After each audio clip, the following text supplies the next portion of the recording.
आंबेडकरी साहित्य आणि संस्कृती महामंडळ यांच्या वतीने ही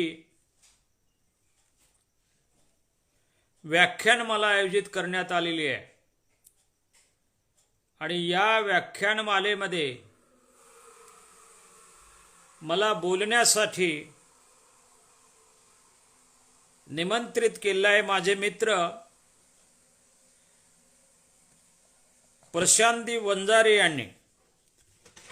या व्याख्यानमालेचे अध्यक्ष आहेत प्रसिद्ध साहित्यिक, कवी, विचारवंत, तत्वज्ञानी आमचे मार्गदर्शक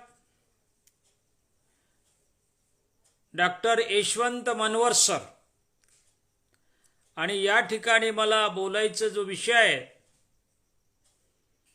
तो आहे भारतीय संविधानातील धर्मनिरपेक्षता, सेक्युलरिझमवर मला बोलायचं आहे।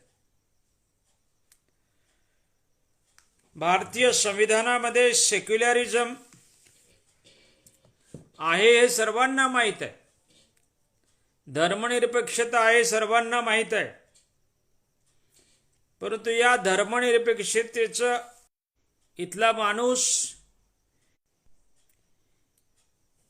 या सगळ्या गोष्टीचा विचार आपण या ठिकाणी करणार आहोत।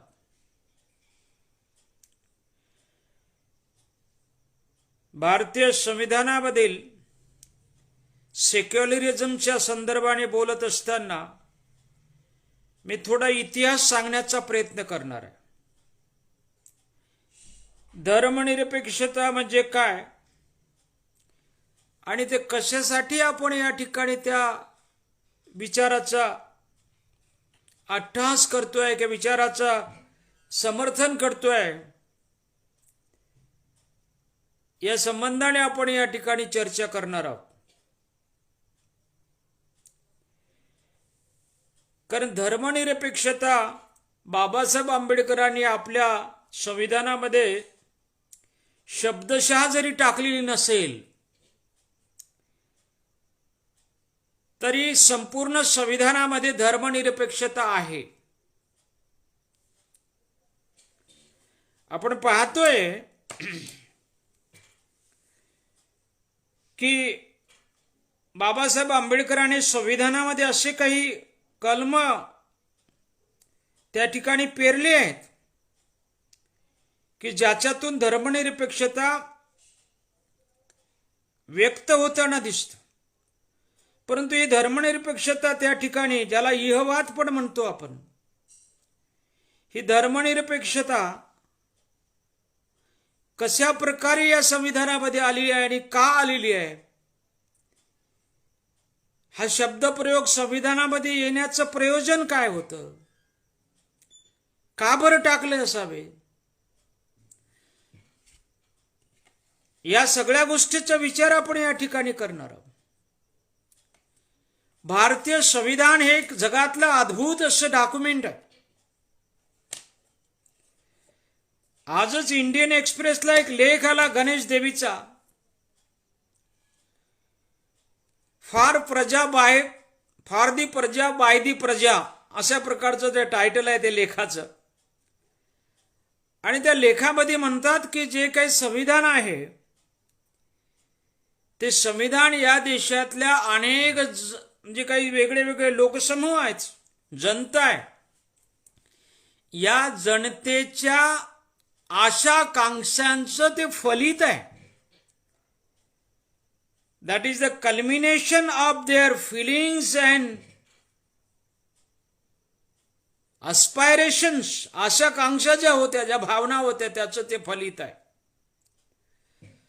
म्हणून भारतीय संविधान देत असताना बाबासाहेब आंबेडकरांनी मोठा विचार करून हे संविधान दिलं आहे। आणि हे संविधान लिहित असताना आपला माहित आहे की त्यांना अनेक अडचणी गेल्या आहेत, अनेक कलमांवर विचार झालेला आहे, कुठल्या गोष्टी कुठे टाकाव्या याच्यावर दिवसोंदिवस असं त्या ठिकाणी खल झालेला आहे, विचार झालेला आहे, चर्चा झालेली आहे।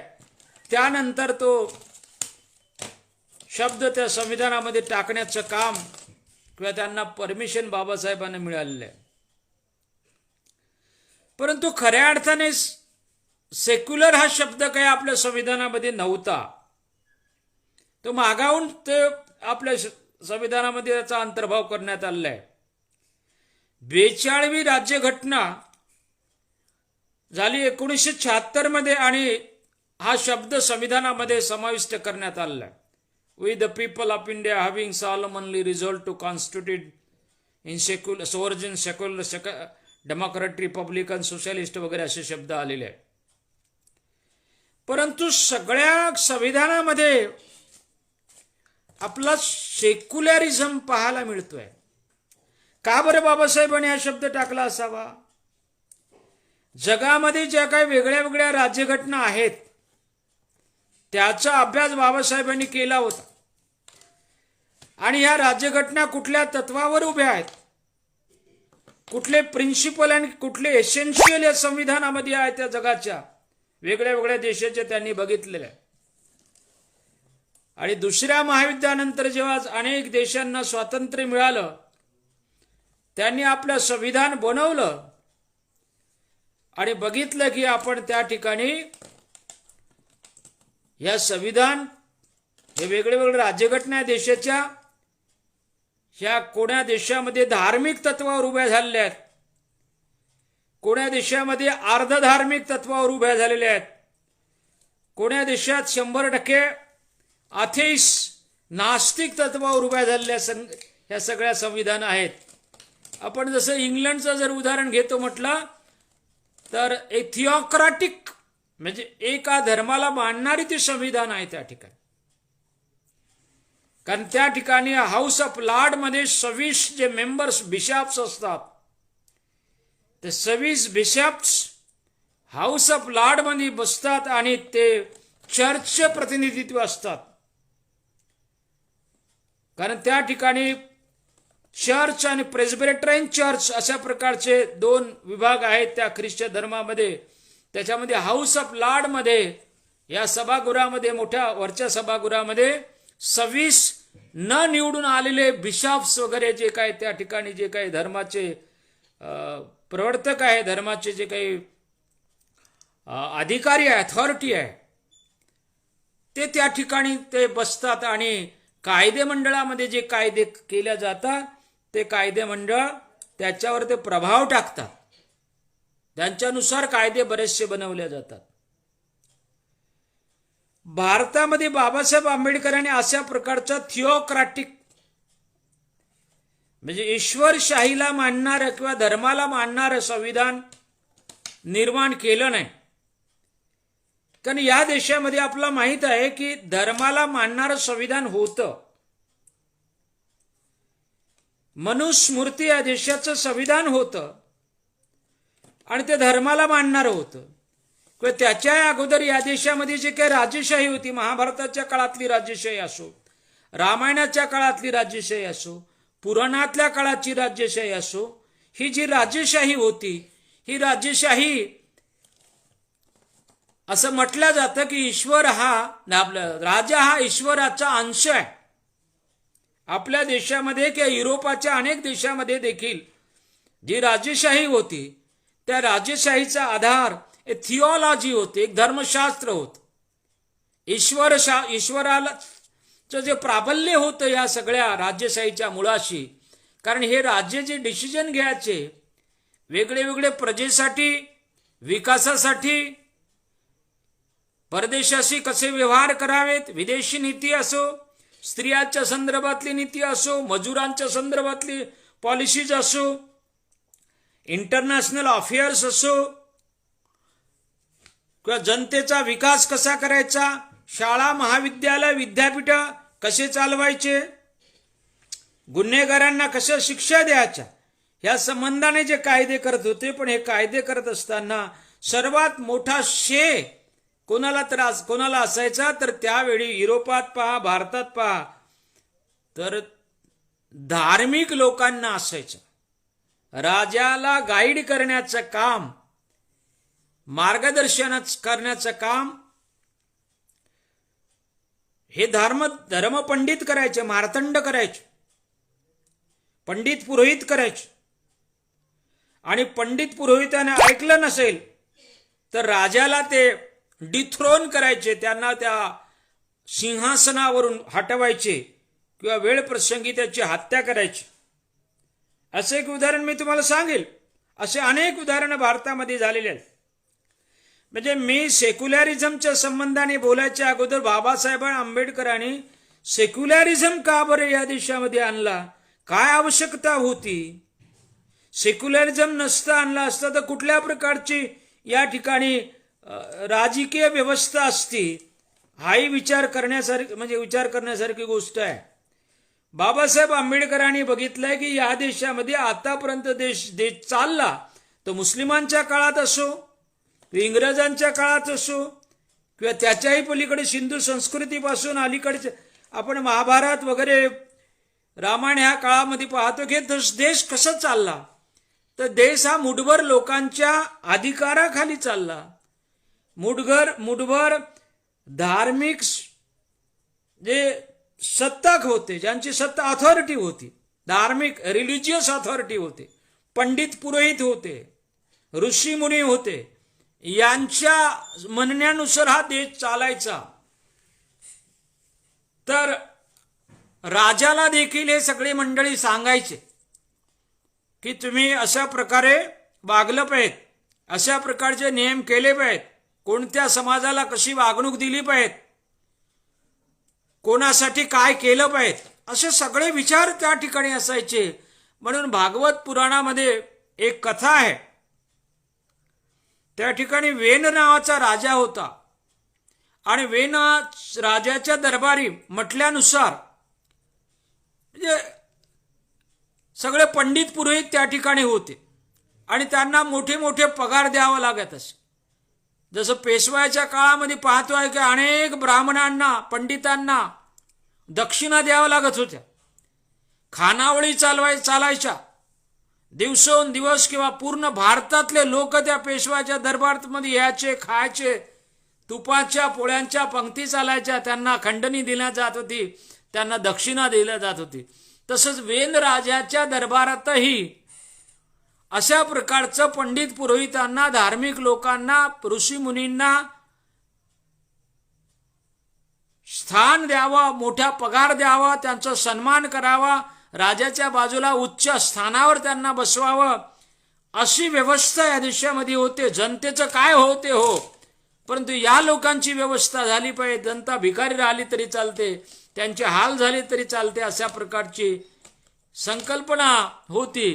तेव्हा वेन राजाने म्हटलंय की माझ्या राज्यात असं काही चालणार नाही. मी कुठल्याही पंडित पुरोहितांना ते काही मी मान्य करणार नाही. जरी राजा ईश्वराचा अंश आहे असं तुम्ही म्हणता तरी मी तुम्हाला काही इथे बसू देणार नाही. आणि तुम्ही असं म्हणता मी ईश्वराचा अंश आहे, तर मला ईश्वरानेच सांगितलेलं आहे की या सगळ्या पंडित पुरोहितांना, ऋषीमुनींना हाकलून लावा, नको या दरबारात, त्यांना जास्त खर्च करू नका. हा जो खर्च आहे तुम्ही सामान्य माणसावर खर्च करा. असं म्हटल्यानंतर हे सगळे रागावले ऋषीमुनी आणि वेन राजाची या सगळ्या मिळून त्यांनी हत्या करून टाकली. वेन राजाला एक लोकशाहीवादी राजा होता, जनता दक्ष असा राजा होता, प्रजादक्ष असा राजा होता. त्यांनी या राजाची हत्या करून टाकली. ते म्हणतात की नाही, आम्ही म्हणतो ते तसं राज्य चाललं पाहिजे. सगळ्याच काळामध्ये आपण पाहतोय की पुरोहित वर्ग होता. महाभारताच्या काळामध्ये पहा, रामायणाच्या काळात वशिष्ठ वगैरे आपण पाहतो, विश्वामित्र पाहतो, तिकडे गुरुद्रोणाचार्य पाहतो. एक धार्मिक म्हणून बाबासाहेब आंबेडकरांनी संविधान लिहित असताना त्यांनी बघितलंय की या देशामध्ये धर्माच्या नावावर राज्य चाललंय. जरी राज्यशाही असली तरी धर्माच्या नावावर या देशामध्ये राज्य चाललंय आणि धर्माच्या नावावर राज्य चालल्यामुळे या देशामध्ये जनतेचे हाल झालेले आहे.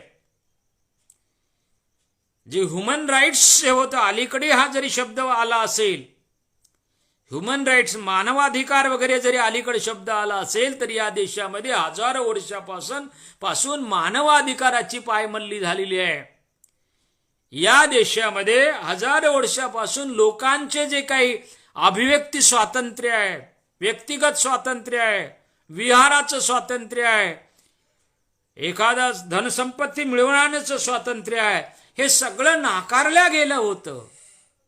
आपण पाहतोय बुद्धाने या देशामध्ये लोकशाही आणल्यानंतर, खऱ्या अर्थाने समाजवाद आणल्यानंतर, खऱ्या अर्थाने सेक्युलरिझम धर्मनिरपेक्षता आणल्यानंतर, धर्म हा जरी व्यक्तिगत बाब असले तर त्यांनी सार्वजनिक जीवनामध्ये बुद्धाच्या नंतर जे काही राज्य आले त्यांनी सगळ्या प्रजेला सुखी करण्याचं काम केलं. खऱ्या अर्थाने त्या ठिकाणी सेक्युलरिझम आणला होता.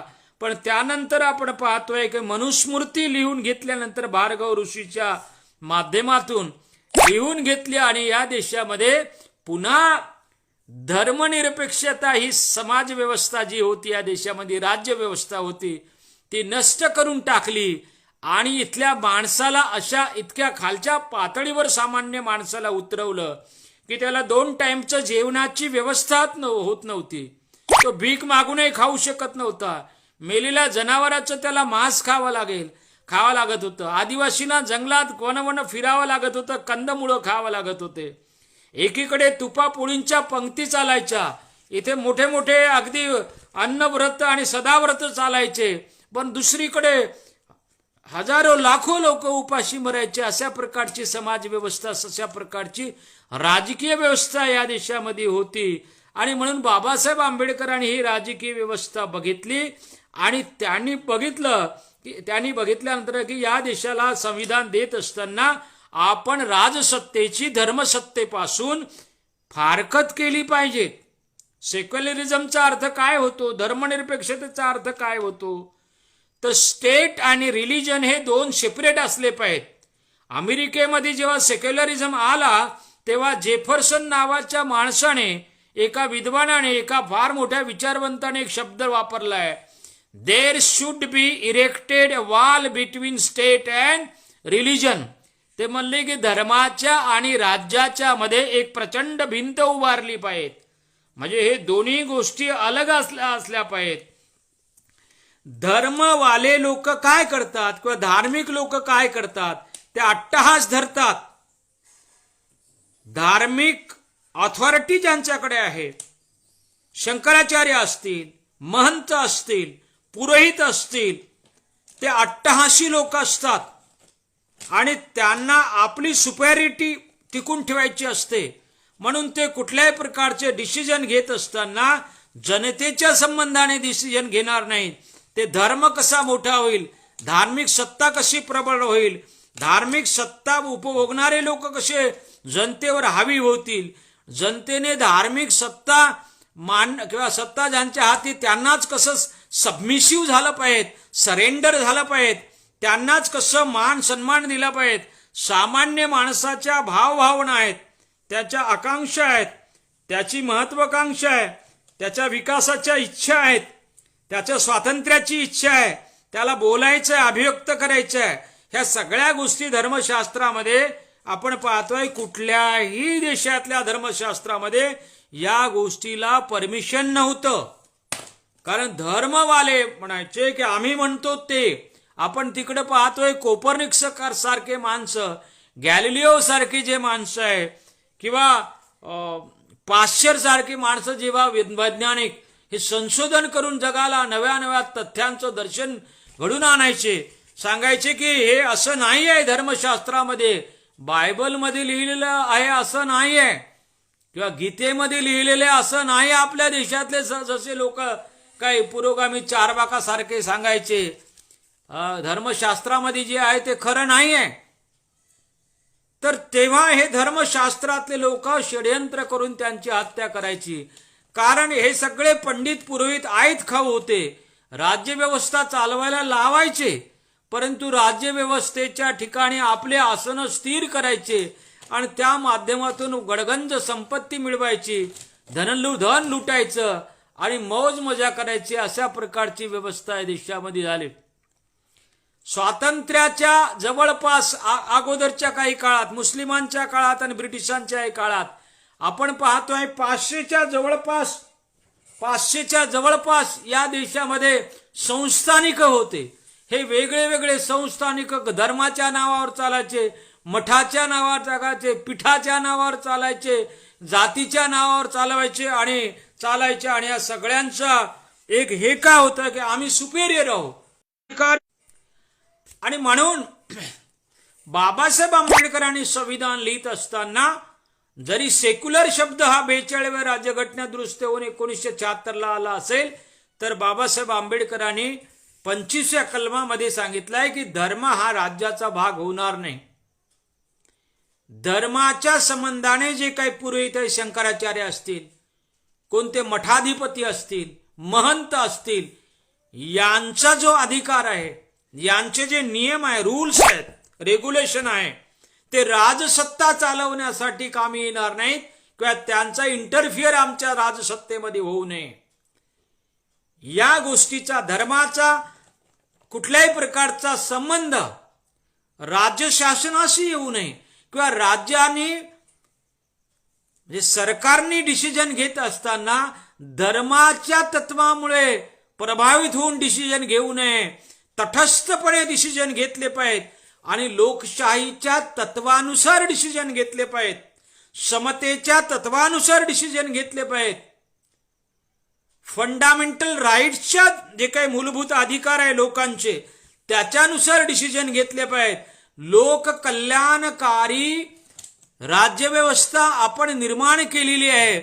ती राज्यव्यवस्था, कल्याणकारी राज्यव्यवस्था चालवण्यासाठी, जनतेचं कल्याण करण्यासाठी सरकारने डिसिजन घेतले पाहिजेत, निर्णय घेतले पाहिजेत, पॉलिसीज बनवल्या पाहिजेत, कायदे केले पाहिजेत, प्रकल्प तयार केले पाहिजेत.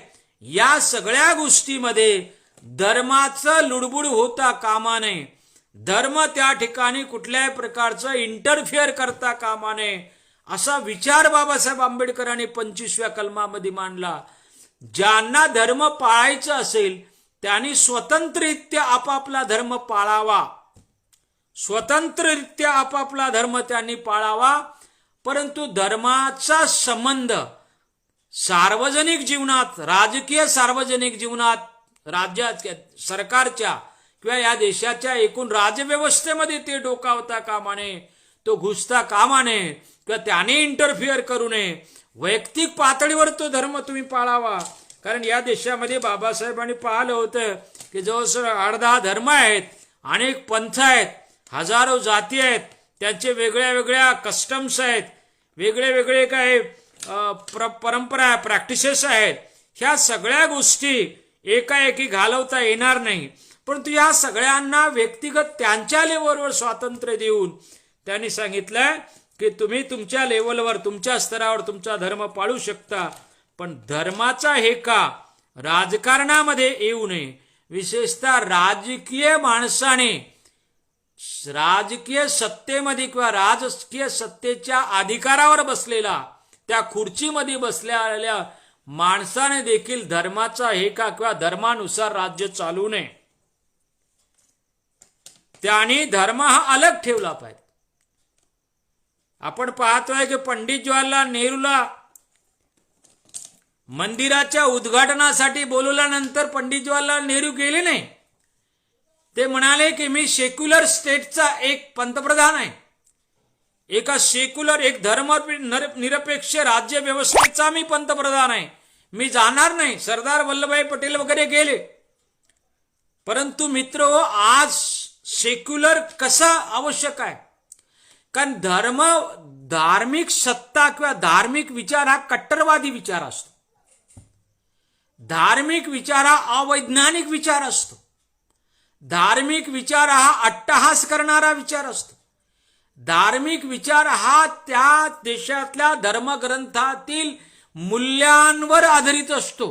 आणि आपल्या देशातले धर्मग्रंथ कुठल्या मूल्यावर अवलंबून आहेत? तर आपल्या देशातले धर्मग्रंथ हे हिंसेवर अवलंबून आहे, भेदभावावर अवलंबून आहे. मी हिंसेवर अवलंबून आहे म्हटल्यानं लोकांना काही वाईट वाटेल की कशी हिंसा. आपल्या देशातला कुठलाही धर्मग्रंथ काढा तुम्ही, त्या धर्मग्रंथामध्ये बघा, जे सत्य सांगणारे आहेत, जे विज्ञानवादी आहेत, जे रॅशनलिस्ट आहे, विवेकवादी आहेत, असे जे लोक होते, या लोकांची हत्या करण्यात आली धर्मग्रंथांमध्ये. एकट्या रामायणामध्ये 14,000 राक्षसांना मारल्या गेल्या. हे सगळे लोक पुरोगामी विचाराची लोक होते. आर्यांच्या भाकड कथांवर विश्वास ठेवणारी माणसं नव्हती. परंतु यांना देशद्रोही, धर्मद्रोही, ईश्वरद्रोही म्हणून त्यांची कत्तल करण्यात आली. त्यांना राक्षस, दैत्य, दानव, असुर म्हणून त्यांची बदनामी केली का त्यांच्यावर डिफेम त्यांचं डिग्रेड केलं त्यांना. आणि नंतर येणाऱ्या काळात ते कसे मानवद्रोही होते किंवा अधिभौतिक अशा योनीतले ते लोक होते म्हणून असे धार्मिक जे प्रथा परंपरा होते किंवा धार्मिक ग्रंथ होते त्यामध्ये या लोकांची हिंसा झाली. कुठलाही धर्मग्रंथ घ्या तुम्ही, त्या धर्मग्रंथामध्ये तुम्हाला युद्ध दिसतील. भारतातला कुठलाही धर्मग्रंथ घ्या, कुठलंही पुराण घ्या, कुठलंही महाकाव्य घ्या, तुम्हाला तिथे हिंसा दिसेल. आणि जे क्रांतिकारी जे लोक होते त्यांचा ठेचून मारणे, त्यांना फाशी देणे, त्यांच्यावर वेगळे वेगळे आरोप लावून त्यांची कत्तली करणे, अशा प्रकारे शंभुकासारखा माणूस एक स्वतंत्रपणे विचार करायला निघाला, त्याची कत्तल करण्यात आली. असे अनेक उदाहरणं आपल्याला देता येतील. तर धर्मसत्ता ही कशी कट्टर असते, दुराग्रही असते. ते रॅशनॅलिझमला मानत नाही, विवेकवादाला मानत नाही, भाकड कथावर विश्वास ठेवते. म्हणून बाबासाहेब आंबेडकरांनी सांगितले की या देशात जे संविधान आहे ते संविधान थिओक्रॅटिक नाही बनवायचं. ते ईश्वरवादावर किंवा ईश्वरशाहीवर ते उभं नसलं पाहिजे, ते लोकशाहीवर उभं असलं पाहिजे. धर्म जरी आपल्याला या देशातून ही राज्यघटना निधर्मी जरी बनवता नाही आली, अँटी रिलिजियस धर्मविरोधी जरी बनवता आली, तर धर्मनिरपेक्ष आपल्याला बनवणं आवश्यक आहे असं बाबासाहेब आंबेडकरांना वाटलं. आणि 25व्या कलमामध्ये त्यांनी सांगितले की या देशामध्ये धार्मिक स्वातंत्र्य ज्याचं त्याला आहे, परंतु हे धर्माचा स्तोम किंवा धर्माचे तत्व, त्याच्या स्वतःच्या धर्माचे विचार जेव्हा तो राजसत्तेमध्ये येतो किंवा तो सार्वजनिक पदावर आरूढ होतो तेव्हा ते तुम्ही वापरू नये, अशा प्रकारचा विचार 25व्या कलमामध्ये आहे. 28व्या कलमामध्ये बाबासाहेब आंबेडकर म्हणतात की ज्या संस्था आहेत, शैक्षणिक संस्था आहेत किंवा इतर संस्था ज्या आहेत त्या जर शासनाच्या फंडावर चालत असतील, निधीवर चालत असतील, तर त्या ठिकाणी शाळा असेल, महाविद्यालय असेल, 28.1 नावाचं जे कलम आहे ते म्हणतात 28.1 नुसार की जे शासनाच्या निधीनुसार ह्या सगळ्या चालत असतील तर यांना, या सगळ्या संस्थांना धार्मिक शिक्षण देण्याचा अधिकार नाही. त्या ठिकाणी कुठल्याही प्रकारचा एका विशिष्ट धर्माचा प्रचार प्रसार विद्यार्थ्यांमध्ये करू नये किंवा कुठल्याच त्या संस्थेतल्या कर्मचाऱ्यामध्ये तशा प्रकारचा प्रचार प्रसार करू नये. कारण सरकारची निधी घेऊन चालत असेल, कारण सरकार हे धर्मनिरपेक्ष आहे म्हणून सरकारची निधी घेऊन चालवणाऱ्या संस्था आहेत, त्याने अशा प्रकारचं कुठल्याही प्रकारचा एका धर्माचा विचार किंवा एका धर्माची शिकवण त्या संस्थेमध्ये देऊ नये असा विचार या 28.1 मध्ये कलमामध्ये मांडलाय. परंतु आपण पाहतोय मित्रो, या देशामध्ये जरी सेक्युलर संविधान असेल तर या सेक्युलर संविधानाच्या आपण पाहतोय मागील काही वर्षापासून कशा धज्जा उडवण्याचं काम या देशातल्या राजकीय लोकांनी केलेलं आहे. राजरोषपणे आम्ही तर वारंवार म्हणतो, अनेक महाविद्यालयाच्या प्रेमाशिसमध्ये मंदिरं उभारलेले आहे. एवढंच कसं आहे की एवढंच कशाला तर यवतमाळच्या न्यायालयाच्या परिसरामध्ये मंदिर उभारलेलं आहे. अनेक ठिकाणी आपण राजस्थानच्या हायकोर्टामध्ये मनूचा जे धर्माचा पुरस्कार करतो ते कट्टर धर्माचा आणि डिस्क्रिमिनेटरी रिलिजनचा पुरस्कार करतोय. मनू हा भेदभावावर उभ्या असणाऱ्या धर्माचा पुरस्कार करतोय. त्या राजस्थानच्या आपण पाहतोय त्या न्यायालयामध्ये मनूचा पुतळा उभा केलेला आहे. म्हणून बाबासाहेब आंबेडकर म्हणतात की अनेक जरी त्यांनी शब्दशः नसेल, जसे इक्वॅलिटी बिफोर लॉ 15व कलम आपण पाहतोय की कायद्यापुढे सर्व समान आहेत. का बरं असं बाबासाहेबांनी म्हटलंय? का गरज पडली असेल? कारण या देशामध्ये जे मनुस्मृतीचे कायदे होते, धर्मशास्त्राचे कायदे होते, या धर्मशास्त्राच्या कायद्यापुढे या देशातले काही लोक समान नव्हते. काही लोकांना कुठला अधिकार नव्हते, ते शूद्र होते, अतिशूद्र होते. 1000 वर्षे ते अस्पृश्य म्हणून जगले होते, गाव कुसाबाहेर म्हणून जगले होते. जगण्याचे कुठलेही आणि निसर्गदत्त अधिकार नव्हते, मानव अधिकार त्यांच्या वाट्याला नव्हते, कुठलाही विकास करण्याची संधी त्यांना नव्हती. कायद्यापुढे, मनूच्या कायद्यापुढे कुठल्याही प्रकारची समानता नव्हती. म्हणून 15व्या कलमामध्ये बाबासाहेब म्हणतात एक इक्वॅलिटी बिफोर लॉ. या देशाचा हा संविधान काय? लॉ म्हणजे कोणता?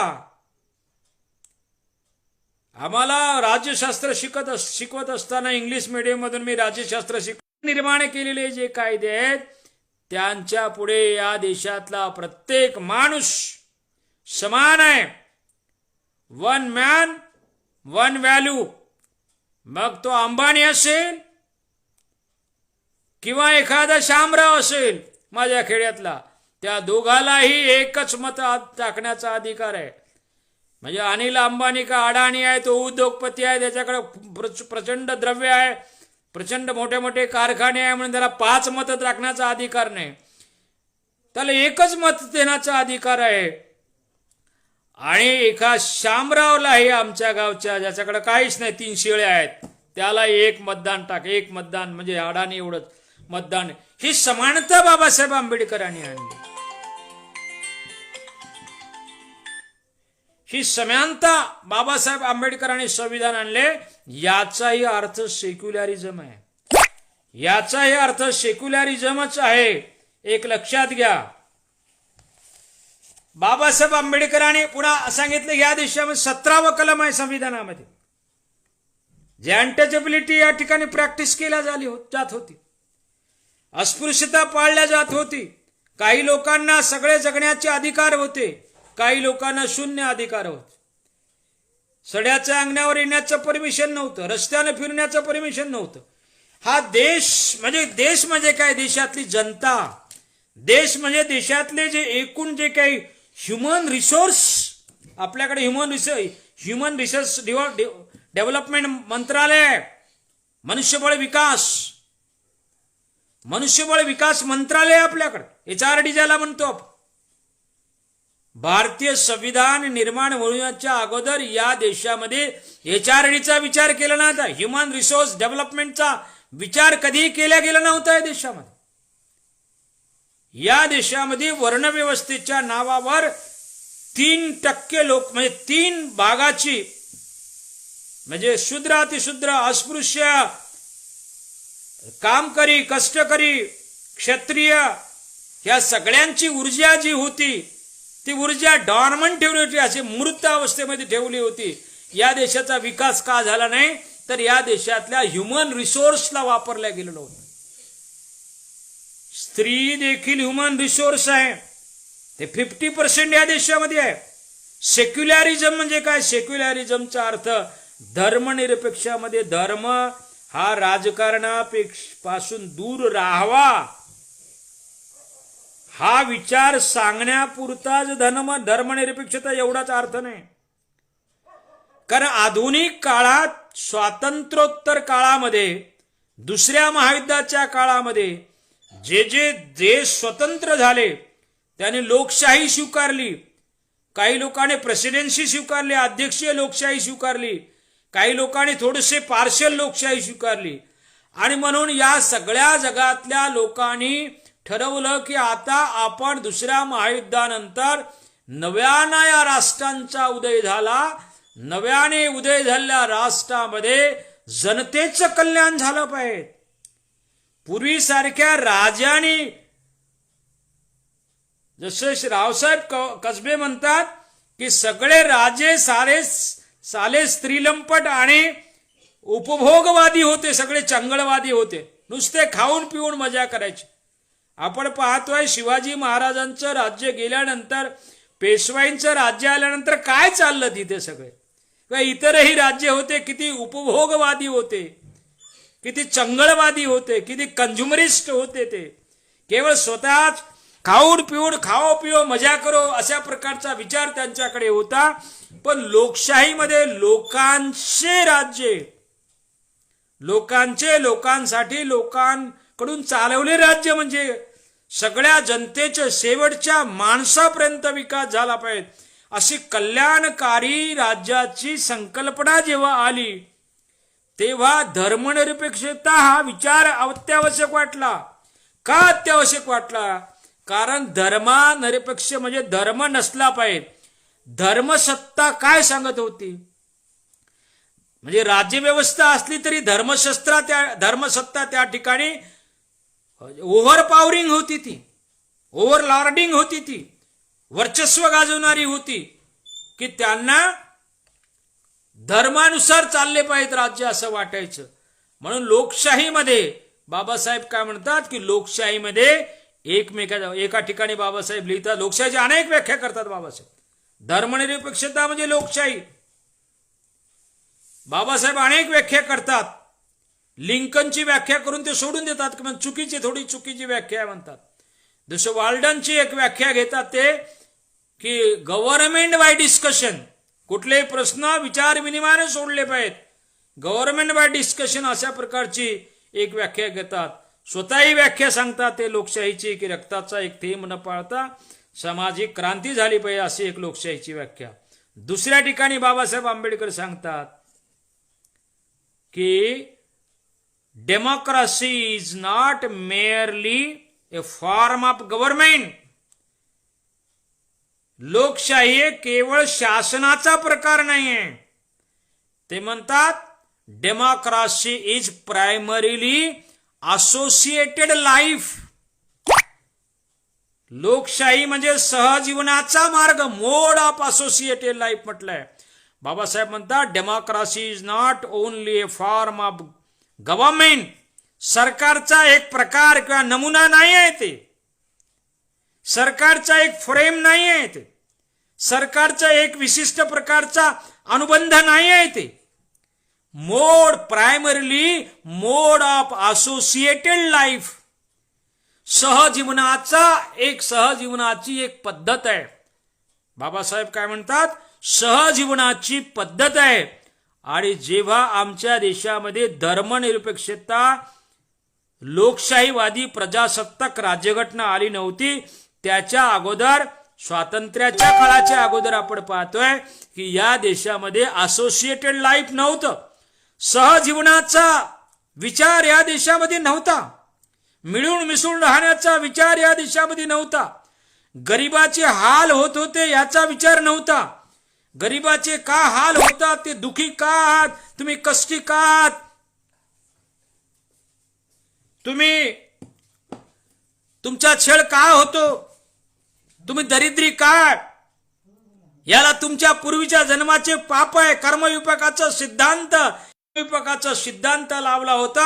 आणि आमच्या ठिकाणी एक सृजनाची जी काही ऊर्जा होती, हे सगळी अवस्था तोडून बाहेर येण्याची जी काही आमची उर्मी होती, आमचा विचार होता, तो ठेचून काढण्याचं काम धर्मानं केलं होतं. आणि म्हणून बाबासाहेब आंबेडकरांनी सांगितले, त्याही काळी राज्यव्यवस्था होती, महाभारताच्या काळात राज्यव्यवस्था होती, रामायणाच्या काळात राज्यव्यवस्था होती, पुराणाच्या काळात राज्यव्यवस्था होती. But this rule was carried by under the guidance of religious authority. धार्मिक जे सत्ताधारी होते, पंडित पुरोहित होते, ते सांगत होते, त्यानुसार राज्य ऐकत होते. राजाला जसं सांगितलं, जाऊन तू हत्या कर एखाद्या माणसाची, एखादा शूद्र माणूस काहीतरी नवीन प्रयोग करतोय, विज्ञानाचा एक शोध घेतोय, त्याला मारून टाक, त्याला नष्ट कर, तो समाजामध्ये सत्य पसरवेल, अशा प्रकारचा राज्याला आदेश धर्मशास्त्र द्यायचे आणि म्हणून त्या ठिकाणी आपल्या देशामध्ये विज्ञान पनपलं नाही. इतका मोठा देश आहे पण या देशात विज्ञान का वाढलं नाही? विज्ञानाचा का विकास झाला नाही? कारण राज्य होतं परंतु राज्य हे धर्मानुसार चालायचं. बाबासाहेब म्हणतात आम्ही लोकशाही स्वीकारली. लोकशाहीचा अर्थ नंतर सांगतात असोसिएटेड लाईट, त्यानंतर सांगतात कोजाइंट कम्युनिकेटेड एक्सपिरियन्स. सगळ्यांनी मिळून एकमेकाशी साधलेला संवाद म्हणजे लोकशाही. बाबासाहेब बघा कशी लोकशाहीची व्याख्या करतात. सहजीवनाचा मार्ग म्हणजे लोकशाही. सर्वांनी मिळून एकमेकाशी सुखदुःखाचा केलेला संवाद म्हणजे लोकशाही. आणि त्यानंतर म्हणतात डेमोक्रेसीज ॲटिट्यूड. जगात अशी व्याख्या कुठेही कोणी केली नाही. ते म्हणतात की डेमोक्रेसी, बाबासाहेब म्हणतात डेमोक्रेसीज ॲटिट्यूड. डेमोक्रेसी लोकशाही म्हणजे तुमची प्रवृत्ती, तुमची वृत्ती, तुमची अभिवृत्ती, तुमचा विचार. कशाचा विचार? ते म्हणतात attitude of respect and reverence towards fellow man.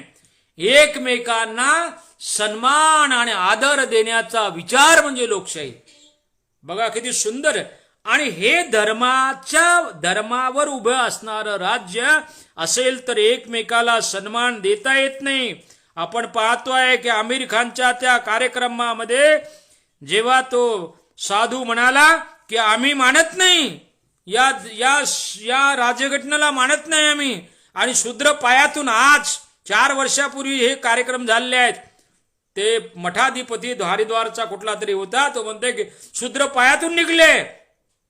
म्हणून धर्म हा समानता मानत नाही.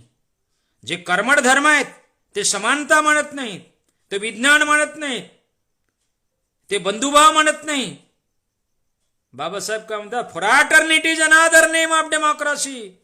बंधुतेचं दुसरं नाव काय? लोकशाही आहे. म्हणजे बंधुत्व जर मानला तुम्ही, बंधू मानत नाहीत. कारण आजही त्यांना वाटते की we are send by God to rule you. आम्हाला स्वर्गाने पाठवलंय. जसा हिटलर म्हणायचा की we are send by God to rule you and you are born to be ruled by us. तेच विचार याही देशात आजही चालवल्या जातात. तर बघा मित्र हो, हे जे आहे हा सगळा विचार आपण पाहतोय की बाबासाहेब म्हणतात एकमेकाला सन्मान देणे, आदर देणे म्हणजे लोकशाही. आणि धर्मशास्त्रानुसार काही लोकांना आदर दिला पाहिजे, काही लोकांना आदर नाही दिला पाहिजे, त्यांची कदर नाही केली पाहिजे, त्यांना शूद्र मानलं पाहिजे. आजही आपण पाहतोय की हे सगळं पाहतोय. आणि त्यानंतर हे सगळं बाबासाहेबांनी नष्ट केलं. संस्थानिक होते, धर्माच्या नावावर होते, राजशाहीच्या नावावर होते, पंथाच्या नावावर होते, कोणत्या पंडिताच्या नावावर होते, कोणत्या पीठाच्या नावावर होते. 18वं कलम टाकलं भारतीय संविधानामध्ये. मी आता 5 मिनिटं बोलतो आणि थांबतो. 18वं कलम टाकलं बाबासाहेब आंबेडकरांनी. सांगितलं की या देशातले सगळे संस्थानिक खारिज झाले. They have to come together to India. आता त्यांना भारतात यावं लागेल. म्हणून भारताचं पहिलं कलम आहे India that is Bharat that shall be union of state. Bharat म्हणजे काय? भारतीय संविधानाचं पहिलं कलम आहे. India that is Bharat shall be union of state. Hindustan नाहीये. आता मी मूळ मुद्द्यावर येतो मित्र. बघा, परंतु 2014 पासून आपण पाहतोय हिंदुस्थानाला, या देशाला एक धर्माचं राज्य बनवण्याचं काम, धर्माचं राष्ट्र बनवण्याचं काम सुरू झालंय. सर्रास आपण पाहतोय की आपले पंतप्रधान किंवा या काही देशाचे मुख्यमंत्री रात्रंदिवस सकाळपासून सायंकाळपर्यंत धर्माचा विचार केल्याशिवाय राहत नाहीत. सतत धर्माचा. स्टेजवर गेले की जय श्रीराम, जय श्रीराम त्यांनी म्हणावं. परंतु तुम्ही हेड आहात, एका राष्ट्राचे हेड आहात, सेक्युलर स्टेटचे तुम्ही पंतप्रधान आहात. तुम्हाला अधिकार नाही असं म्हणण्याचा. तुम्ही असं म्हणून या देशाच्या संविधानाला नाकारत आहेत. तर 2014 पासून पाहतोय आपण कोविडच्या काळामध्ये आपण आतल्या अलीकडच्या काळात बघितलंय, प्रचंड लोक मरत असताना, ऑक्सिजनचा तुटवडा असताना आमचे पंतप्रधान त्या मंदिराचा, म्हणजे मंदिराला विरोध नाही आमचा, कारण बाबासाहेबच्या प्रत्येक शब्दाला आम्ही मानणारे आहोत. बाबासाहेब म्हणतात की प्रत्येकाने आपला धर्म पाळावा, आपला धर्म आपल्यापुरता मर्यादित ठेवा आणि राष्ट्राच्या पातळीवर सगळ्यांनी एक भारतीय नागरिक म्हणून राहावं, धर्मनिरपेक्ष नागरिक म्हणून आपण या ठिकाणी जीवन व्यतीत केलं पाहिजे, असा विचार त्या संविधानामध्ये आहे. पण आपण पाहतोय की धर्म इतका हावी झालेला आहे की या देशामध्ये आता या देशाला हिंदू राष्ट्र नाही बनवलं तर एक कुठला तरी महंत म्हणतो की मी या तारखेपर्यंत या देशाला हिंदू राष्ट्र बनवलं नाही तर त्याचं नॉमिनेशन नाही केलं तर मी जलसमाधी घेईल. म्हणजे पागलांचा कारखाना आमच्या भोवताला जिकडे तिकडे, अत्यंत वेडसर लोक आमच्या भोवताल वावरत आहेत. अशा अवस्थेमध्ये संविधानातील जी काही मूल्य आहेत, धर्मनिरपेक्ष मूल्य असेल, लोकशाहीचं मूल्य असेल, समानतेचं मूल्य असेल, हे सगळ्या मूल्यांचं संरक्षण करणं या देशातल्या रॅशनलिस्ट लोकांचा विचार आहे, किंवा रॅशनलिस्ट लोकांची जबाबदारी आहे. आपण हे जबाबदारी पेलली पाहिजे आणि खऱ्या अर्थानं मोठ्या अनेक वर्षानंतर आपल्याला पुन्हा दुसऱ्यांदा लोकशाही, बाबासाहेब म्हणतात की मी तुम्हाला दुसऱ्यांदा लोकशाही देतो. या देशात लोकशाही नव्हती असं नाही, बुद्धाच्या काळात लोकशाही होती, पण त्यानंतर काय मौर्यांचा किंवा बुद्धाच्या विचारानं, समतेच्या विचारानं चालले राज्य लयाला गेल्यानंतर, मनुस्मृतीचं राज्य आल्यानंतर या देशामध्ये पुन्हा विषमतेचं राज्य आलं. हजारो वर्ष आपण पाहतोय नंतर या देशामध्ये लोकशाही नष्ट करण्यात आली. तर त्यानंतर पण तर बाबासाहेब तुम्हाला आम्ही लोकशाही देतो आणि ही लोकशाही तुम्ही रुजवली पाहिजे, टिकवली पाहिजे, धर्मनिरपेक्षता पाळली पाहिजे. कारण अनेक कलमांमध्ये असं नाही, अनेक कलमांमध्ये बाबासाहेबांनी जरी शब्दशः नसेल तर अनेक कलमामध्ये लोकशाही, त्यांची लोकशाही आपला दिसते, धर्मनिरपेक्षता त्यातून दिसते. आपण ही पाळली पाहिजे आणि या ठिकाणी हा एक प्रतिज्ञा घेतली पाहिजे की मी भारतीय, प्रथम भारतीय आहे, शेवट भारतीय आहे. माझा धर्म असेल, धम्म असेल, पंथ असेल, तो माझ्या कुटुंबापुरता माझ्या चार भिंतीच्या आतमध्ये असला पाहिजे. हे जर असं होऊ शकेल तरच मित्र हो आपला देश टिकेल. काही लोकांना म्हणजे ते विनोद वाटेल किंवा असं काहीतरी विनोदासारखं बोलून राहील, कारण आपण पाहतोय की या देशातली जी घटना, एवढी मोठी चांगली राज्यघटना असून देखील ती मानायला तयार नाही. 30 नोव्हेंबर 1949 मध्ये गोळवळकर आणि गोळवळकर आहेत ना, MS गोळवळकर, त्याने लेख लिहिला होता एक ऑर्गनाइज मध्ये, आणि त्यांनी म्हटलं आहे की भारतीय संविधान आमचं नाही आहे, कारण त्यांची तयारी तेव्हापासून सुरू आहे. 30 नोव्हेंबर 1949 मध्ये MS गोळवळकरांनी एक लेख लिहिला, कारण भारतीय संविधान जे लिहिलं आहे बाबासाहेब आंबेडकरांनी ते आमचं नाही आहे, भारताचं नाही आहे, कारण याच्यामध्ये मनूचा विचार नाही आहे, मनूचा विचार नाही आहे. आणि मनूचा विचार सगळ्या जगाने मानलेला आहे. हे कॉन्स्टिट्यूशन मेकर आहे म्हणतात, ते काही मानत नाहीत या विचाराला, त्यामुळे आम्ही या संविधानाला मानत नाही. मग तो विचार तिथं थांबला का 49 मधला? 2 वर्षापूर्वी वर्तमानपत्रामध्ये बातम्या आल्या होत्या, मनुस्मृती पुन्हा आपल्या देशात ती सक्रिय करावी. त्यात मेकओव्हर असा शब्द वापरला होता इंग्रजी पेपरमध्ये. मनुस्मृतीमध्ये काही मेकओव्हर करावेत आणि सगळ्या समाजाने मनुस्मृती स्वीकारावी, त्याचे कायदे स्वीकारावे. मेकओव्हर म्हणजे थोडा बदल करावा. म्हणजे 1949 मध्ये जरी त्यानं म्हटलं तर तेव्हा जरी त्यांनी म्हटलं आहे की मनुस्मृती सुपेरियर आहे, तिथेच ते लोक विसरून गेले नाही. आताही ते मेकओव्हरचा विचार मांडतात किंवा विचार करतात. आज तर आपण पाहतोय की वारंवार त्यांचा एका कोपऱ्यातून एखादा नेता दुसरा विधान करते, दुसऱ्या कोपऱ्यातून दुसरा विधान करतो. तो UPचा तर योगी आदित्यनाथ तर सकाळपासून सायंकाळपर्यंत संविधानाच्या विरोधातच काम करतो. संविधानातला धर्मनिरपेक्षता असो, संविधानाचे विचार असो, ते सतत पायमल्ली करतात आणि संविधानाच्या विरोधात सगळे हे काय 2014 पासून वातावरण सुरू आहे. तेव्हा आमच्यासारख्या आंबेडकरी विचाराच्या लोकांनी, पुरोगामी विचाराच्या लोकांनी, विवेकनिष्ठ विचाराच्या लोकांनी गांभीर्याने आता या गोष्टीचा विचार केला पाहिजे.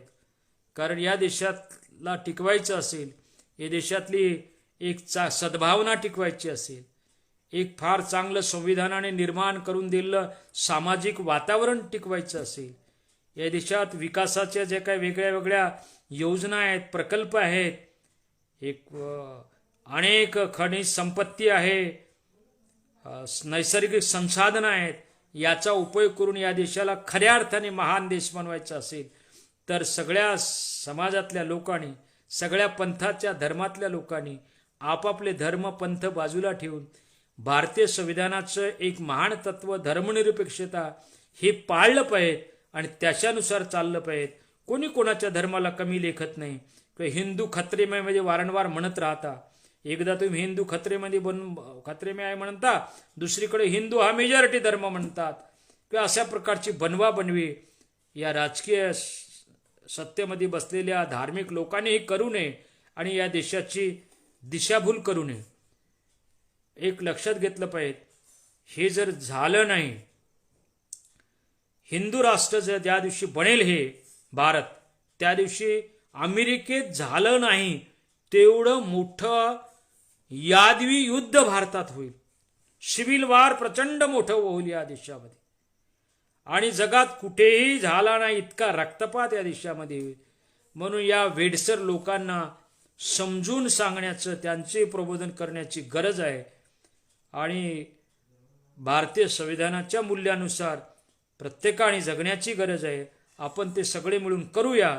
मला या ठिकाणी बोलवलं, मला संविधानाच्या या धर्मनिरपेक्ष या मूल्यावर माझे विचार मांडण्याचा या ठिकाणी मला वाढण्याची संधी दिली, त्याबद्दल मी सर्वांचे आभार मानतो, धन्यवाद देतो. जय भीम.